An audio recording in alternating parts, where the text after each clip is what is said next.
I am the Tofu Golem. Please enjoy the video. You start by making sure you're on an admin account and that a restore point exists so you can undo changes if needed. Once that's set, open Start, type Device Manager, and press Enter to launch the tool. You'll see a list of hardware categories.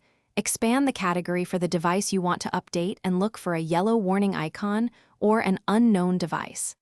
This is the first actionable signal that a driver update or diagnosis is required. Now you'll right-click the target device and choose Update Driver to let Windows search automatically. This is quick and often sufficient. If Windows can't find a newer driver, pick Browse My Computer for drivers and point to the manufacturer's download folder you saved earlier. Make sure to check Properties and the Driver tab for version and date so you can compare releases.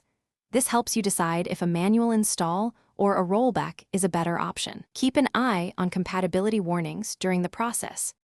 Finish by restarting Windows to ensure new drivers load and the device initializes correctly. Many updates apply only after reboot.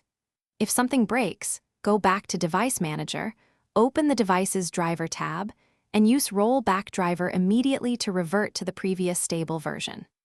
As a key troubleshooting tip, always download signed drivers directly from the hardware maker's support page when automatic tools fail, because these drivers match firmware expectations and reduce the chance of instability or security problems.